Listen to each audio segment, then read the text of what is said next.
கடைசி நேரத்தில் நாங்கள் 19 அம்ச கோரிக்கை ஒன்றை கொடுத்தோம்.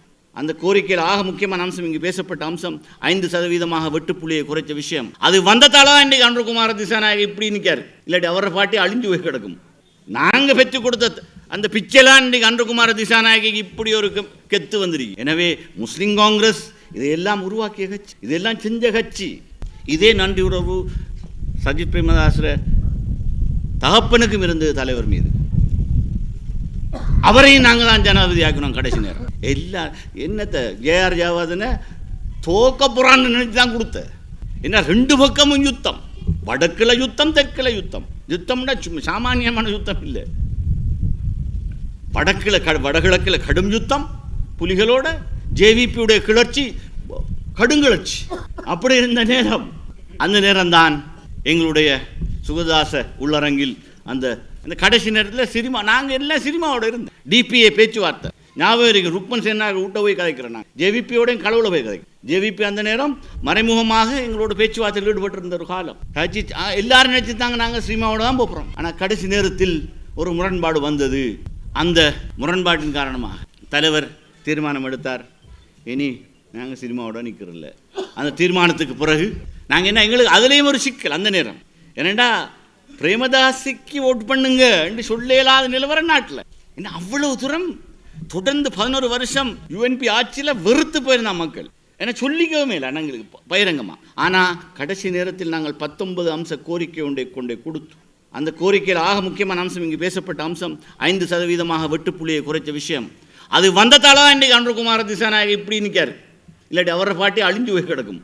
நாங்கள் பெற்று கொடுத்த அந்த பிச்சைலாம் இன்றைக்கு அன்றுகுமார திசாநாயகிக்கு இப்படி ஒரு கெத்து வந்துருக்கு.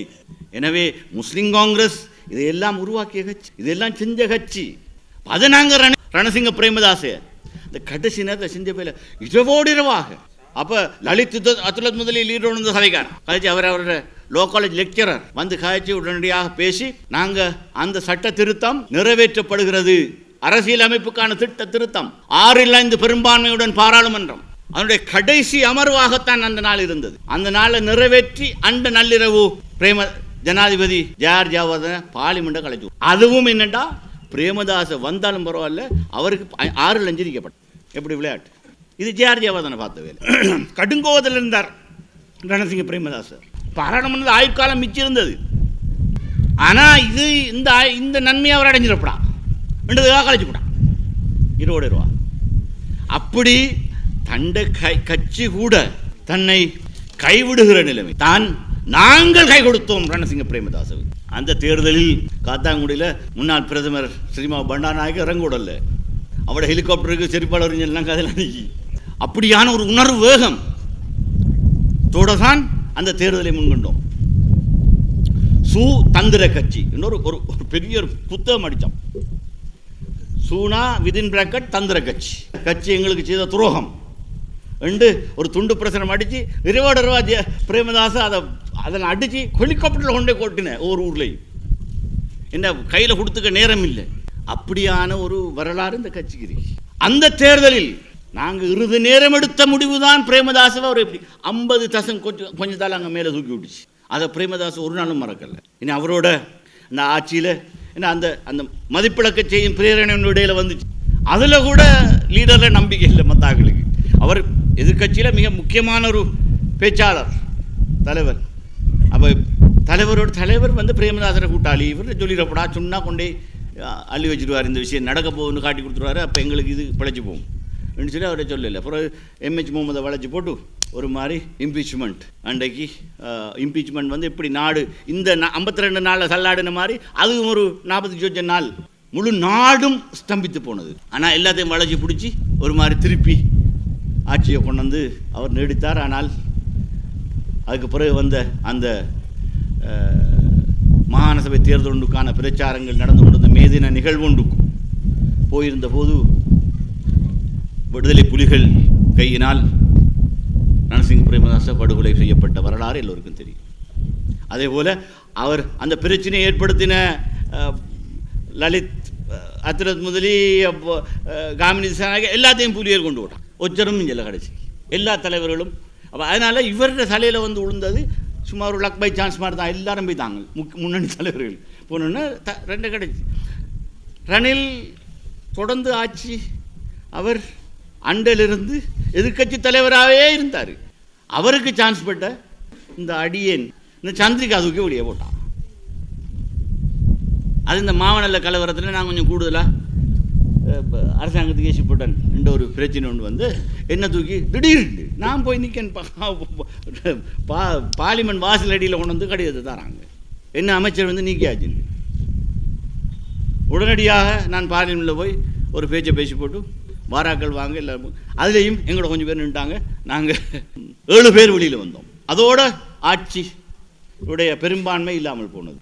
அதிலிருந்து 5 மாதம் போகல பார்லிமெண்ட்டை கலைக்க வேண்டிய நிலைமுறை சந்திரிகாவுக்கு கேட்டு என்ன விரட்டினத்தால் வந்த வினை பார்லிமெண்ட்டை கலைக்க வேண்டிய நிலைமை வந்தது.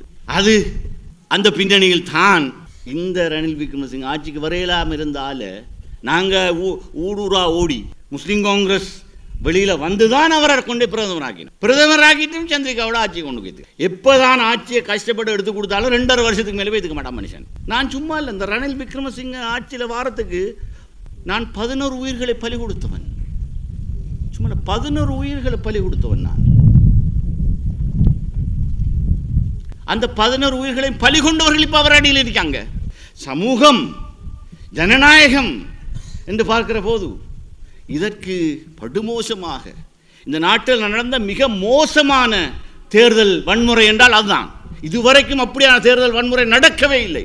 நாம் வெல்லப்படாது என்று 12 இடங்கள்ல முஸ்லிம் பிரதேசங்களின் வாக்குச்சாவடிகளில் வாக்குப்பட்டிகளை தீயிட்டு கொளுத்தினார்கள். 12 இடத்துல வாக்குப்பட்டிகளை தீயிட்டு கொளுத்தி 12 பேரை கொலை செஞ்சு தான் நாங்கள் ரணில பிரதமராக்கினோம். இல்லை இல்லாமல் இருந்தவரை கொண்டு வந்து பிரதமராக்கி அது 2.5 வருஷத்தில் கொடுத்து போட்டு திருப்பி வந்து வந்தான்.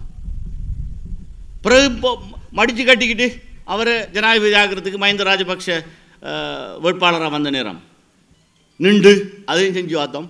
அது கடைசி நேரம் புலிகள் எடுத்த முடிவு, அதால் சொத்த அன்று தொடக்கம்.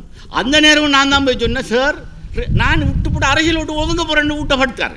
அப்போ போய் நான் அவருடைய 5th லைன் இல்லத்தில் போய் காலையில் நின்று அவர்கிட்ட காய்ச்சி, சார் நீங்கள் சோர்ந்து விடப்படாது, இது உங்களுக்கு புலிகள் செஞ்ச அநியாயம், நீங்கள் என்னதுக்கு மனம் தளரும், நீங்கள் உஷாரிட்டீங்க, திருப்பி வாங்கும், அரசியல் விட்டு போகப்படாம் என்று சொல்லி அவரை நிமித்தி கொண்டு வந்து திருப்பி என்ன ரிசைன் பண்ணி போட்டு போ நாளவர். இதுதான் ரணில் விக்ரமசிங்கிட்ட வரலாறு.